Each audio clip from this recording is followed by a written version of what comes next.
When I was 22 and a half, my daughter, I think I was precious in my life. God have given me a beautiful gift, the gift of having a daughter, which is the most wonderful thing God have given me. I wanted a little boy, but instead she gave me this precious girl that I was proud, very proud to have. My life changed and I became a single mother, but I knew that I have the opportunity to work to give her a life that she needed to have because I wanted to give her a life with the being in this country and give her having the opportunity to become somebody and give her the best life I could. And I've been able to see that after having her kids and see what a wonderful mother she is and what a great life she's given her kids together with her husband. Talk about being raised by your mom. Look, being raised by my mother was quite interesting. This is a woman who is very stoic and very strong and very nurturing as well.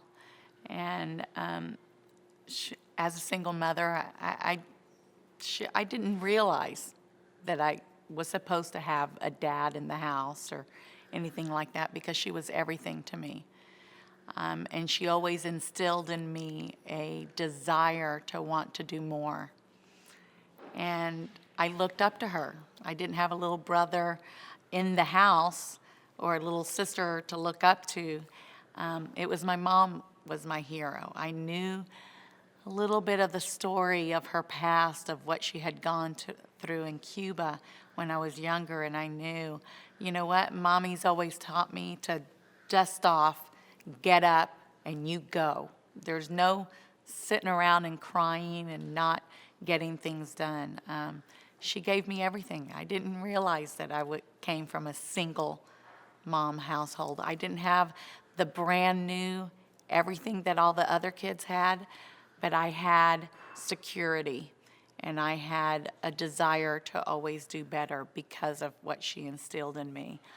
She's a strong woman, and it's been an incredible journey. Talk about growing up with me. Well, I had the opportunity to grow up with my cousin Ted, and Could you start by introducing yourself? okay, sure. My name is, I'm the Okay, cousin. And Joel, you decide, do you want them to do this together or Can separate? be together, that's fine. okay. My name is, My name is Bibi Loyola, and I am the cousin of Ted Cruz. He's my baby cousin. I'm 5 years older than he is, although he tries to kid around that I look younger than he, but I am his older cousin. We grew up like brother and sister. I was an only child, and he was always around. I can't remember a time where I didn't spend a holiday or a special event together, and he was my little sidekick that I could fool around with and play dress up with, and did all those big sister things too. And we are very, very close. I consider him my brother. I'm the auntie to his beautiful daughters. He's my kids' uncle, and we have a very close relationship. I remember when we were young, Ted and I would have our holidays together, and most kids listen to stories of Huck Finn and the adventures of these kids doing things, and Ted and I would literally sit at the feet of my grandparents and my mother and my uncle, and we would hear the adventures of their life growing up in this beautiful country where it was ocean and they could fish and they had all these wonderful freedoms, to only one day have someone come to the country and change the destiny of our family and the legacy of our family. And Ted and I would listen to these stories, And I remember we'd go to the back room after we'd play, and I would say, well, I'm going to be strong just like them. And Ted would say, I'm going to fight for the freedom. I'm going to be a freedom fighter. Come to know after so many years to realize that he's picked up the torch of my family's legacy and carried it on here to the United States to fight, literally fight for the freedoms that we have here in the United States. It's incredible. Lo mismo en español. Introduce yourself and end with taking the mantle of the freedom fighters. Can you do Okay, ¿cómo digo mantle of the freedom fighters en español? El manto. El manto. You don't have to translate. Okay, okay, okay. Start with introducing yourself. We grew up together. He was my little brother. Everything you said, and end big with he's the man. Okay. La antorcha La de la torcha, libertad. La antorcha de la libertad. la torcha. Antorcha, antorcha. Antorcha. This one? For your camera? Yeah. Okay, there we go. Better? Introduce yourself. Yo soy Bibi Loyola y soy la prima de Ted Cruz. Y cuando yo era niña, era hija única y nunca supe que era hija única porque siempre estaba con mi primo. Siempre estábamos juntos en todos los eventos importantes en nuestras vidas y he crecido con él como si fuera mi hermano. Y gracias a Dios que tengo esa experiencia con él. Yo tengo 5 años mayor que él, soy mayor que él y él era mi hermanito que siempre jugaba con él, siempre hacía todas las maldades con él de niños y me acuerdo cuando teníamos esos eventos familiares, él y yo nos sentábamos en las piernas de mis abuelos, de mi madre, de mi tío, y escuchábamos esas historias tan importantes de las vidas de ellos, de las cosas que ellos hacían en una Cuba que estaba libre y bella y preciosa en ese tiempo. Y cuando llegó Fidel, las cosas cambiaron. Y nosotros escuchábamos las historias de las experiencias que ellos tenían, que fueron tan difíciles, tratando de salir de ese país para encontrar sus libertades otra vez. Y escuchábamos de las historias de cuando ellos salieron y llegaron a los Estados Unidos y las luchas que ellos pasaron para llegar a donde están hoy. Y estábamos muy orgullosos de niños. Y me acuerdo que Ted y yo nos metíamos en el cuarto después de las historias esas y él decía, bueno, yo voy a luchar como mi abuelo y como mis padres lucharon en Cuba. Y estoy tan orgullosa de él, que él llegó a los Estados Unidos, o que nosotros estamos aquí en los Estados Unidos, y que él ha agarrado esa antorcha de libertad y va a seguir esa lucha de libertad que tenemos aquí, y estoy muy orgullosa de él. To me, to have the first Hispanic president be Ted Cruz would be an unbelievable, incredible feat. I think that the story of our family is a story that so many people, the majority of people, have experienced coming to this country and realizing that you can achieve your dreams here. And it's a story that we can all relate to one way or the other. And I think that Ted will fight for those people and the immigrants that come here legally, that here in the United States you can achieve your dream because you are able to work and you are able to be all that you can be because of the freedoms, the opportunities. If you put your mind to it, you can do it. I lost my train of thought, sorry. So, Quisiera decirles a ustedes y a nosotros hijos de inmigrantes que han venido aquí a los Estados Unidos que apoyen a Ted. Él entiende sus historias, él entiende las historias de familias inmigrantes y quisieran que si pudieran dar una donación para apoyarlo. ¿Qué digo? Que fuera. Quisiera pedirles a la juventud y a las personas que han llegado aquí de familias inmigrantes que apoyen a Ted Cruz y que si pudieran dar cualquier. I'm losing. Okay, sorry. Okay, let me start all over. I'm all over. Quisiera pedirles a ustedes, hijos de inmigrantes, la juventud, que apoyen a Ted Cruz con cualquier contribución que pudieran, fuera grandemente apreciada. Él entiende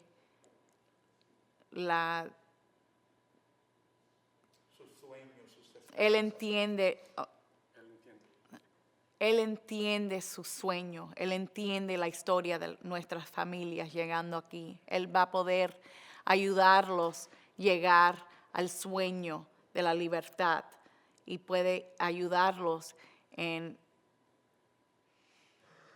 puede ayudarlos a hacer sus sueños una realidad. Si pudieran dar una donación, fuera grandemente apreciada.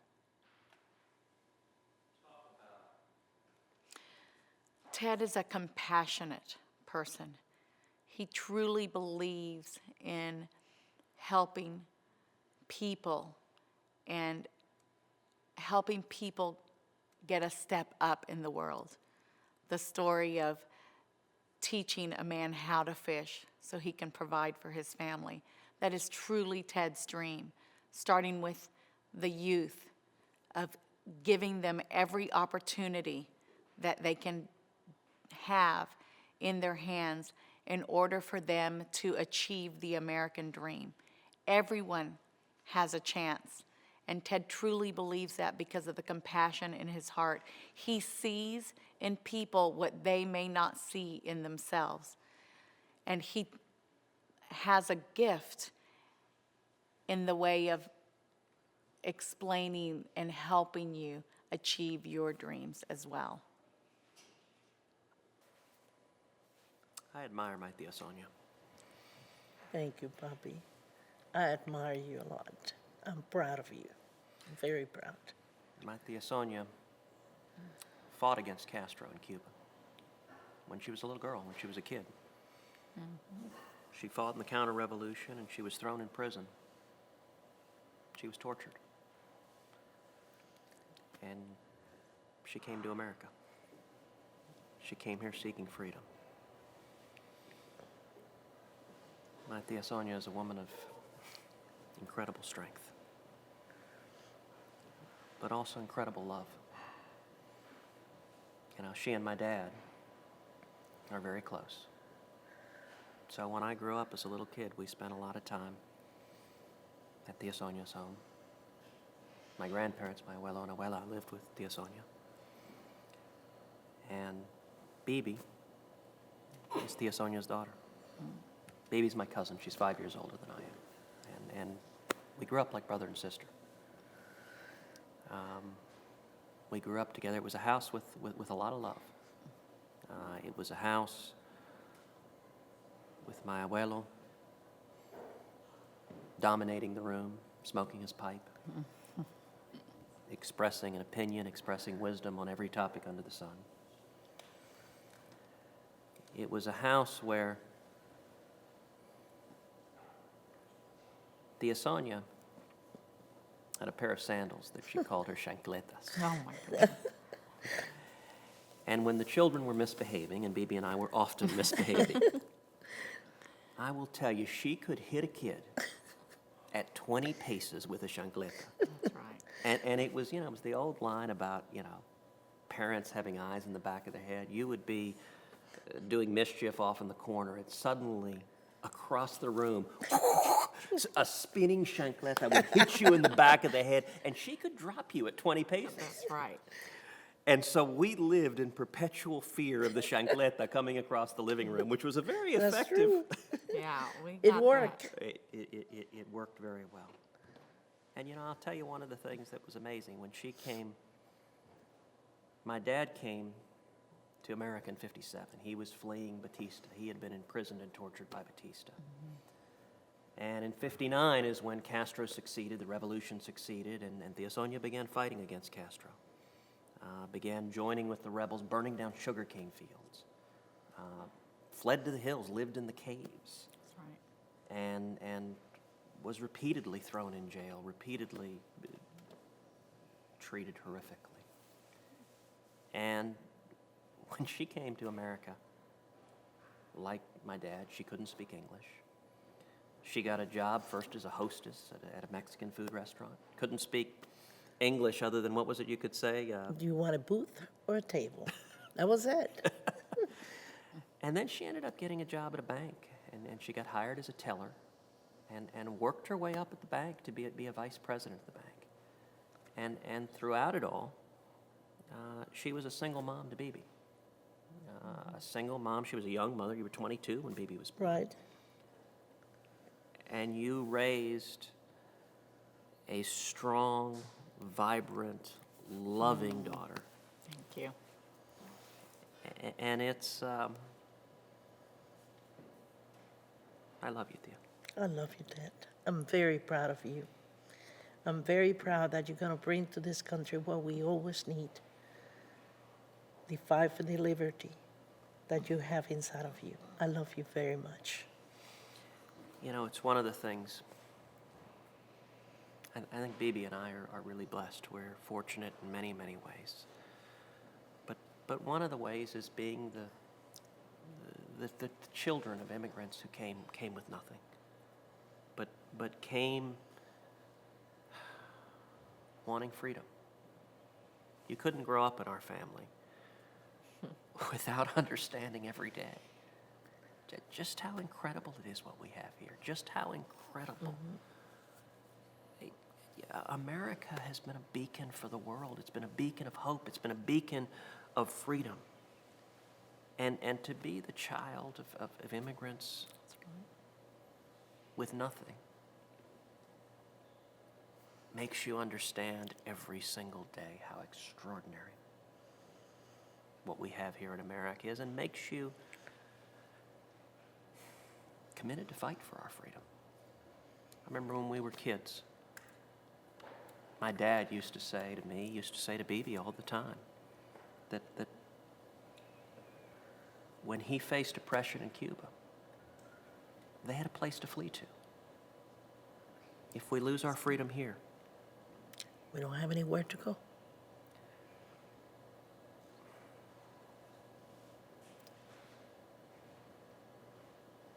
my whole life since I was a little kid, what I wanted to do is fight for freedom. It's one of the blessings of being That's right. the children of freedom fighters. Right. Is it makes you understand. Reagan famously observed that liberty is not passed on in the bloodstream from one generation to the next, but that every generation has to stand up and fight for it. Mm-hmm. And when you've seen freedom taken away, you understand how precious it is. You understand how important it is to protect what makes America a miracle. There's been no nation in the history of the world like the United States. No nation that has welcomed people from across the globe, fleeing oppression, coming with nothing, but with a heart for a better life. And I think that's the fundamental DNA of what it means to be an American, to value freedom and opportunity above everything else, to understand the unlimited potential of free men and free women. the unlimited potential of each and every human being to achieve our hopes and dreams. That's what this country's about.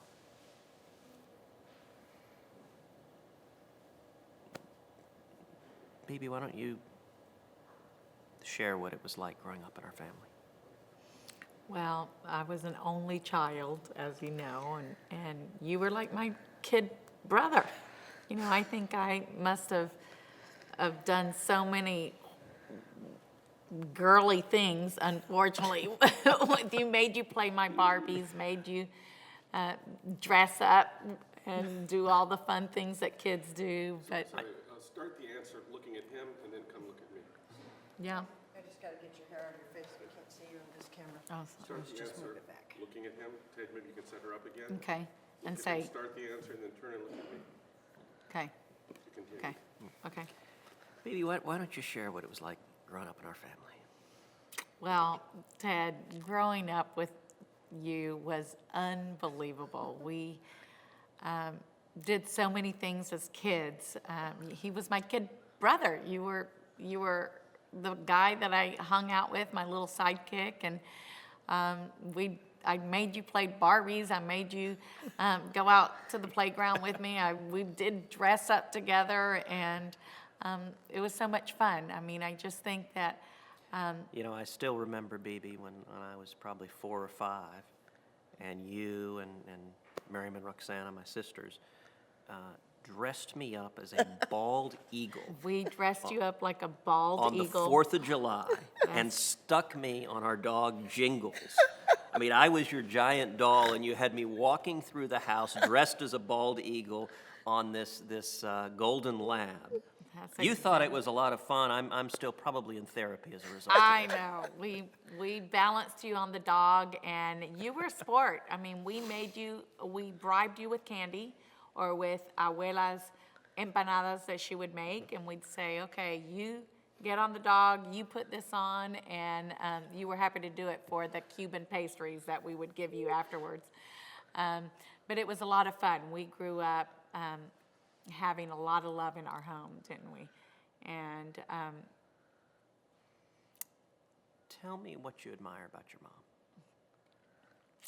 I admire my mother because she is a strong, strong woman that even though she has faced adversity, she has dusted herself off and said, in order for me to make something of myself, in order for me to give you a better life, in order for me to teach you the values of freedom, I'm going to get up and work because it's up to me to create my reality.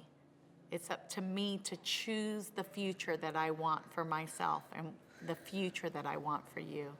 I admire her tenacity. I admire her drive. I admire her forgiveness because of the things that she's gone through. She's had to do a lot of forgiving because forgiveness gives you the freedom to choose your destiny. And I admire that about you, Mom. Thank you. I admire you too. You know, I'll tell you, there's no one like my tia Sonia, my tia loca. That's Tia what I loca. call her. Because I've never known someone else with more fire, more strength, more passion, more love. I'm proud of you, Ted. And I know you're going to bring this country, and people are going to realize the same thing that I have. I have it because there is freedom, and you will carry that torch. You will carry it to keep us free and with the liberty that we need. And I'm very proud of you. Thank you, tia. One last thing, Bibi. Share what it was like growing up with my father as your uncle Ooh, and the role he played in your life. that's right. Okay. Do I look at you? Start looking at me in the... So that you can look back at him from time to time, but don't just stand in the whole. Okay. Well, Ted, growing up with your dad, you know, I'm lucky because he was my uncle, or is my uncle, but he was a father figure to me. He's been like a father figure to me. He's the grandparent to my children, and he is a man of great wisdom. Yet he has a heart that is so precious and so sweet and has shown me the love of a father. He is the person that led me to Christ, and that made the biggest difference in my life and in the life of my children. Your dad has been a stern man, a disciplinarian, but the wisdom that he has shared in our life and my life is invaluable. You know, I remember one time when I was in college, I was 17 years old. I'd gone away to Princeton. It was a world that, it was a whole new world to me. It was not a world I'd grown up in at all. It's not a world I knew much of anything about. And when I was there, I was alone, was looking for acceptance. And we all make mistakes when we're younger. And one of the things that I did as a freshman in college is I got in a poker game with some older students. They were sophomores. They were members of the basketball team, which on the Princeton campus was about as cool as you could get. And they invited me to join their their poker game, which I was pretty excited about. So they invited me to join their poker game, and what I didn't realize at the time is they didn't really want to be my friends. Instead, they were looking for an easy mark, and I was the mark. I discovered after the fact that they were pooling their winnings and pooling their losses, which is a huge advantage at poker. And I had thought I was a pretty good poker player, but within a couple of weeks, I ended up losing $2,000, which for a 17-year-old kid away at college was pretty scary. Even worse than that was that my parents had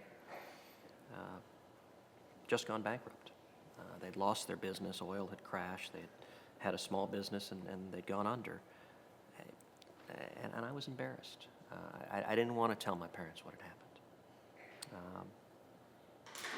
So I called my Tia Sonia. And I said, listen, I'm 2 months into college, I've lost $2,000, I don't want to tell my parents. Can you help? And she loaned me $2,000. She was a single mom at the time. She didn't have a whole lot of money, but she loaned it to me. And I went and got a second campus job. And for the next 2 years, sent her $80 every month to pay back that loan. But that, Tia Sonia was someone you could always count on when you were in trouble, and that meant a lot. I wrote you a promissory note, if you recall. It's a one-page note. And I said, Ted, you have to pay me back. I don't have any money. And he did. He did. He paid every penny back. I'm very proud of you. Very proud. One other thing. You know, one of the things that I think brings the Hispanic community together is shared values. If you look at the values that resonate in the Hispanic community, faith, family, patriotism, the American dream. We are all the sons and daughters of those who risked everything for freedom. That's what ties our community together. It's what ties Americans together. And one of the most difficult challenges of the past 6 years is that opportunity is becoming harder and harder for people to realize. The American dream seems distant, and we've got to get back to the environment to the principles that built this country, to the principles that let people come with nothing. You're right. And achieve anything. There is no nation on earth that a single mom, not speaking the language, could show up with nothing and build a home and provide a future for a strong, vibrant daughter who now is going on to build her own home with her two wonderful children. One of the things that make this country so beautiful, many of our Cuban people have died looking for the same thing that I achieved, my liberty, the opportunity of the lifetime, coming with nothing. Many, many lives have been left behind, looking for the same thing that we achieve. And I think with you helping us get understanding our principles, our ethic, and looking to make American the best, they will have the opportunity that I have, having my daughter, having my grandchildren, having my son-in-law, my brother, and the family together. We all can achieve the same. That's right. We're a nation of immigrants.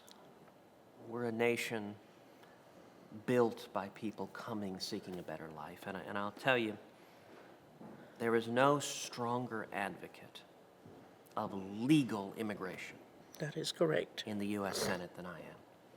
Because I understand firsthand that's what's built this country. We've got to respect and honor the rule of law, but we've got to remain a nation that welcomes and celebrates what Reagan referred to as Americans by choice. That's who we are. That's who we are as a people. I admire you, Tia, and I love you. I love you, Ted. I admire you, and I know you're going to do the best to keep us all looking for a best place to live. It's the life in this country is the most wonderful thing that we can ever carry. I love you, and I'm proud of you. Thank you, Tia. Ted Cruz is my cousin, but my mom and him have grown up like brother and sister, so he's always been like an uncle to me. And he has just taught me so much about what I know today about our country and the foundations of how our country began and our founding fathers, etc. And just like how our family has actually like made a difference and an impact in our country today. Am I supposed to say like the Say same what- type? Say a similar thing, what he's meant to you in your life and how he's inspired you. Okay. Ted Cruz is my cousin, but he's more like an uncle to me. He's always around when I need him. He's just, he's a great guy. He's really inspirational to me in all the things that he's done. He's a leader, and I admire that. And what's funny is that people think that he's like, you know, he's this figure for everyone, but he's really just like a normal guy. He comes over and he'll play basketball with Diego, and yes, he does beat him, but they just have fun together, and he's just like super cool. Like we'll sit down and just talk about like my future. I'm going to college next year, and so he just like talks me through it, and it's like, oh, I remember when I was in college, and just like he just like goes through, and is just like a really cool guy, and like almost like I consider Uncle Ted to be like my best friend almost. What he's done for me is amazing. He's, like Audrey said, he's always at the house, and he plays basketball with me, and he sometimes beats me, but he's just really cool. He always helps us out with what we need help with, like our problems. He talked Audrey through what are the right steps for her to go to college and what she needs to do to be successful. So that's really neat, and how he leads us in successful ways. And regardless of just being a leader in the Senate, he's also like a leader in our family, and he's someone that I look up to, and like he almost puts his like problems aside when it comes to our family, and he just like is always there and open and is a very great listener and really cares, and you can tell that he really cares about what we are doing in our life. I'm not old enough to vote, but I certainly recommend that the youth of America support Ted Cruz. I am not yet old enough to vote. I will be here coming up in January, but I really encourage the youth of America to just open their eyes and really dig into just the foundations of how we want our country to be led. And I believe that Ted Cruz has everything and even more to run our country just amazingly and perfectly. I'm turning 18 this coming year, and the very first time I'm ever going to be allowed to vote, I'm going to be voting for my Tio Ted. And that's just like the most amazing opportunity that I could have ever thought of. I remember my mom and I took my brother and I to go vote for George Bush, and we walked out of the voting polls, and she was like, "Okay, kids, who did we vote for?" And we looked up with wide eyes, and we were like, "Tio Ted, Tio Ted." And she was like, "No, maybe soon, like sometime you will be voting for Tio Ted." And so it's just great to think back to that one story, and now realizing that he will be the first president I ever vote for. Freedom for young people today means everything and more to us. I mean, especially in my family, coming from the background that my grandparents had to fight for our freedom, it's something that we cherish and really hold true to our hearts because it's how we've gotten to where we are today. And so I really do encourage the young people to actually sit back and look and not take everything for granted, because it's something so true and so real that we just need to really just dive into and acknowledge. So I have grown up in a Christian school all my life. I've never known the public arena of school. And I've just grown up with having chapel. Don't say never know the public arena. Okay. Just talk about it. Okay. Same thing, but without that. Okay. I have grown up in a Christian school all my life, from pre-K up to now my senior year. And I've always learned about Jesus in all of my classes. We've prayed. We've had chapel once a week since I can even remember. And just having that foundation in my life has really helped me become the woman I've become. And going to Baylor University next year and knowing that they stand for the same morals and the same foundation that I've grown up on has just been a huge blessing for me to be able to further my relationship with Christ, not only with my education, but internally and physically and emotionally as well. Politics matter to me because I've always grown up listening to the news, always the news being on in my house with our relationship with Ted Cruz, and I see politics as a way to change America to become a nation. Oh gosh, wait, that's not what I wanted to say. Let's see. Politics are important to me because I've seen how they have impacted my family in my family life and even my life, and it's just been a huge... Politics is important to me because my family has shown me that it's the difference between being free or losing that freedom. My name is Joe Makopit. I'm 29 years old from Philadelphia, Pennsylvania, and this is my uncle, Ted Cruz. You know, my nephew Joey is someone who I've known his entire life. I remember holding Joey when he was a newborn baby. I was 15 when he was born. His mom was my oldest sister, Miriam. Miriam was 9 years older than I am. I have two older sisters, Miriam and Roxana, who are a year apart in age. And they're half-sisters. They're sisters from my father's first marriage. And when both of them were little girls, our father and their mom divorced. And, you know, kids react differently to divorce. They react differently to their parents splitting apart. It was very hard on my sister Miriam. It was very hard on her. She, like a lot of kids, unfortunately do, I think she blamed herself as a little girl for her parents not staying together. And Miriam passed away a few years ago. Miriam was beautiful girl.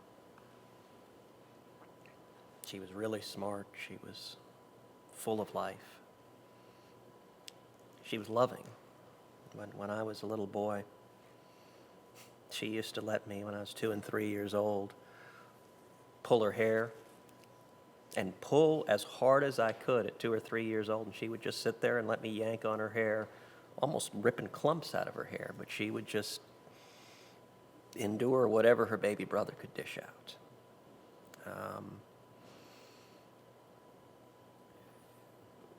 When Miriam got older, she struggled. She had a difficult life. Miriam had a lot of problems with alcohol abuse and substance abuse, pretty much her entire adult life. She took a lot of pain meds. She made a lot of bad choices. I remember when I was in college,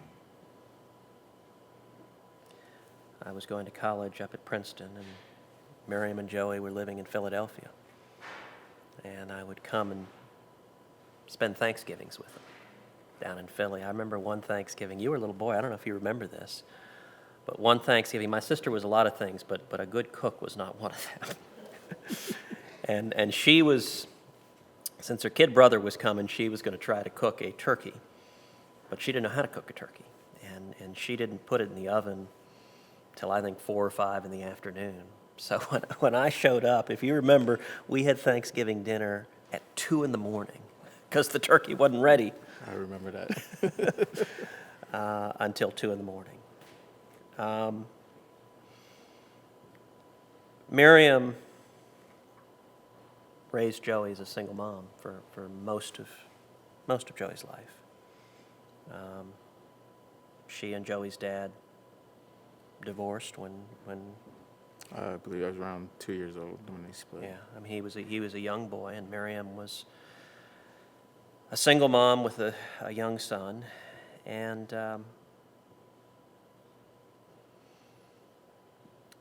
she also had problems with the law. She was a couple of different times sent to jail for shoplifting. I still remember her calling me from jail in Pennsylvania, where she served significant time, and I remember her crying about how difficult it was. When Joey was in 6th grade, things took a real turn for the worse with my sister. She had come out of prison and had fallen in with some pretty unsavory characters, and the substance abuse was getting a lot worse. And I still remember my father and I together driving to Philadelphia, where she was at the time living in what was basically a crack house. And it was, I remember my dad and I leaving our rings and watches and wallets all at home in my apartment because we didn't know if we were going to be robbed. We didn't know if we were going to make it out of this, but we were going to go and try and get my sister and try and... Excuse me. I'm gonna go get my sister. I didn't know if we were going to be robbed. I didn't know if we'd make it out of there, but we were going to go and try and get my sister and try to help her get back on her feet and help her be the mom that Joey needed her to be.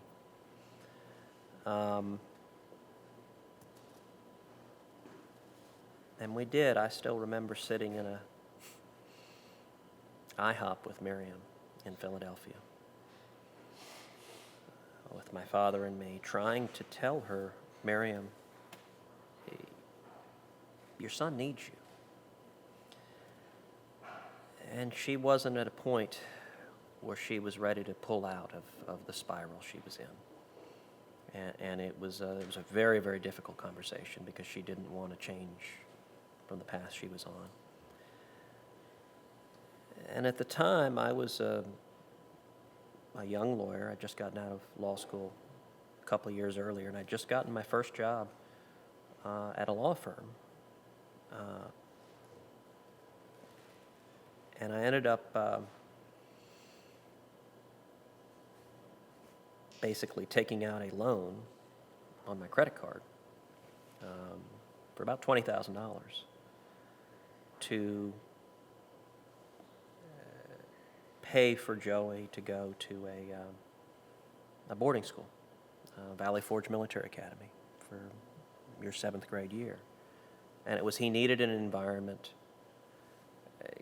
that was safe, that provided some discipline, that could take care of him, because his mother at that point was not in a position to be able to take care of him. And so I took a cash advance on the credit card and wrote a check to Valley Forge for the tuition. All told, it was about $20,000. And Joey went as a 7th grader. Still remember the uniform, and it was it provided, I think, a real refuge, a solace in a time of significant challenge. And he spent a year at Valley Forge, and by the end of that year, Miriam had turned around some. She had not turned around entirely, but she had gotten to the point where she could hold a job and pay her rent and get back to providing the home that Joey needed.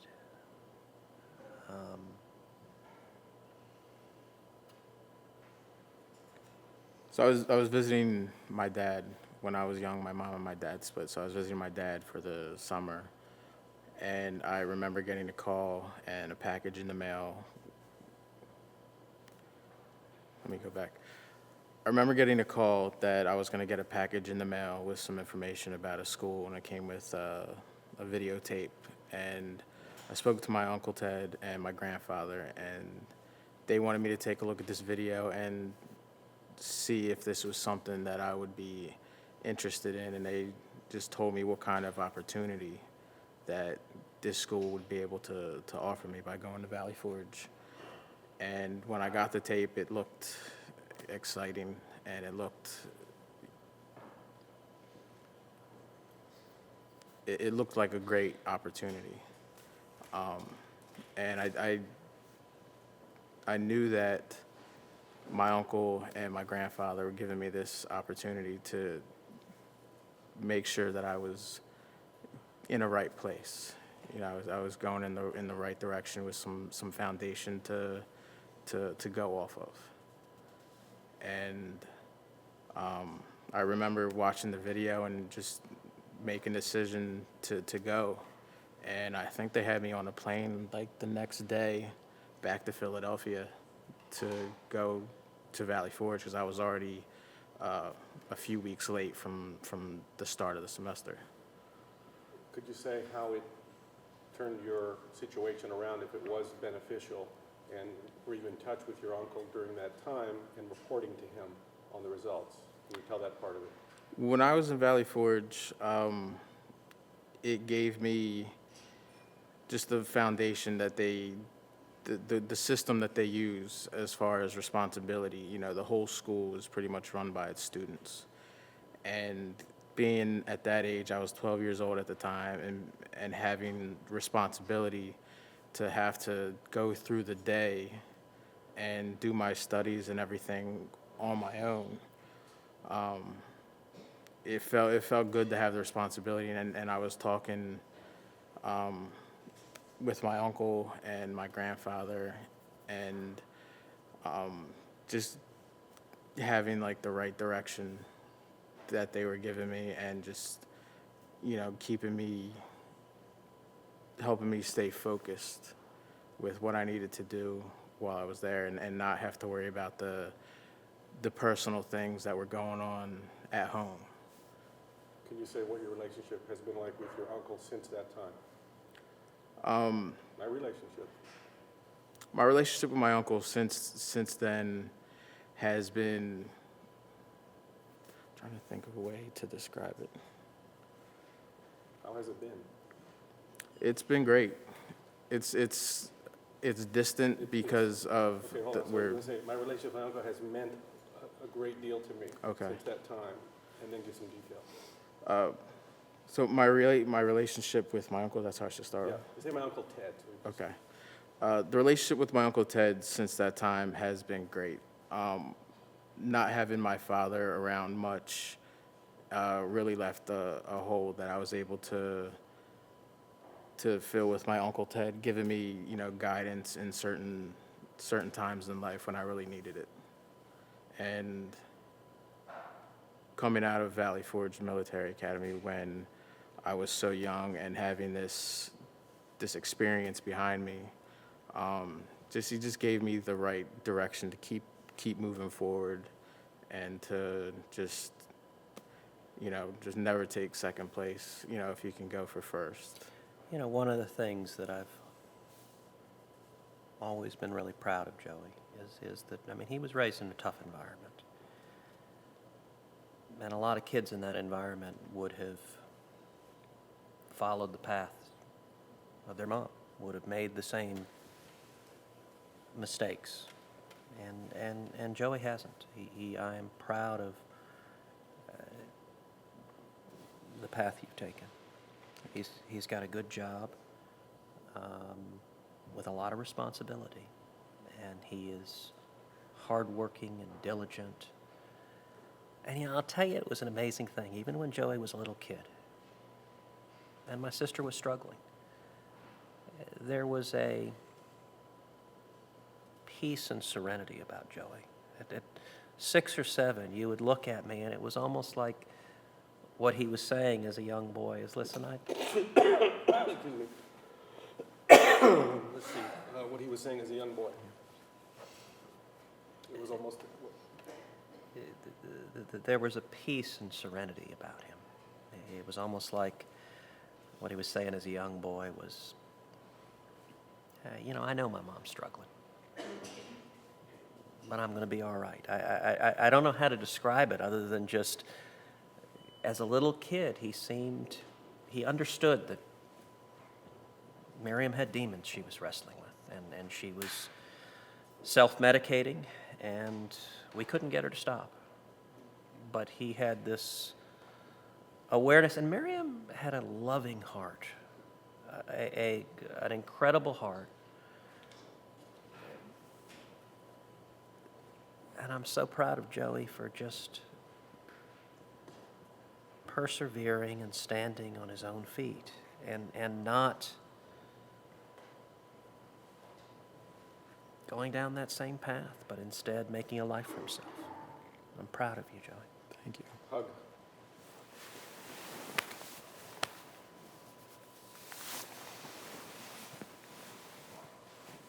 My first job was in a chocolate factory, and I started out as a laborer, just a material handler, driving forklifts and just doing various maintenance on different equipment around the plant. And after about 2 years, I made my way up to a control technician, which runs the computer systems for the machines that process the chocolate into chocolate liquor. So now part of my job is to keep records for, trying to think of a different Record way. of saying- keeping. Part of my job is record keeping.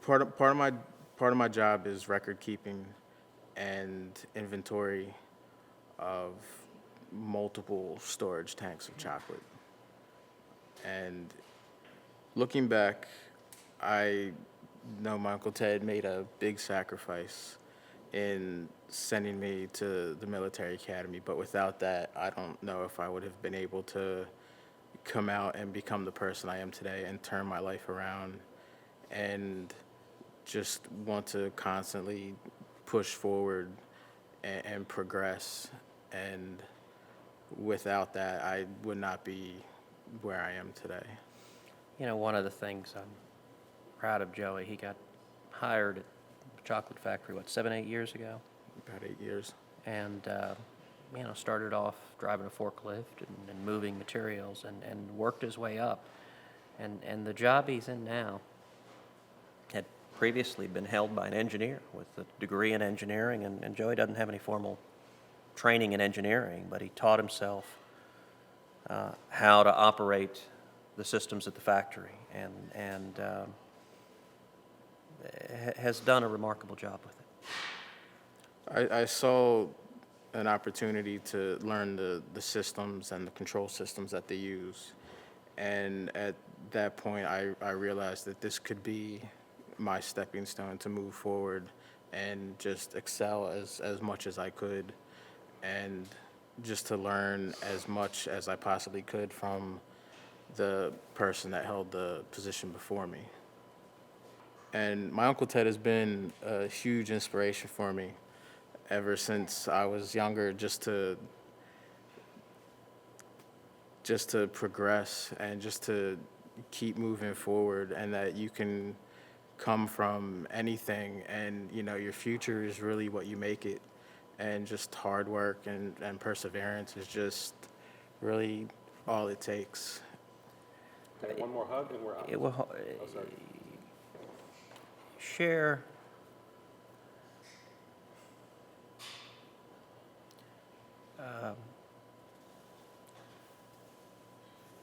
what it was like when your mom was struggling, and how you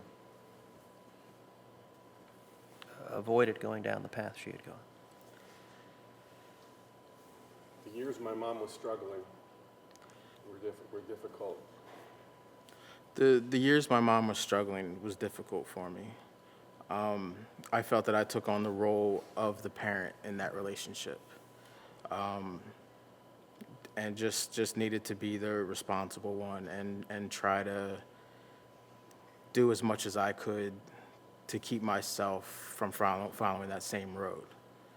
And with guidance from my Uncle Ted and the rest of my family, I was able to get past that part of my life and get to a better point. And that's where I feel like I am today. And I don't think I'd be here without that kind of push, or, that kind of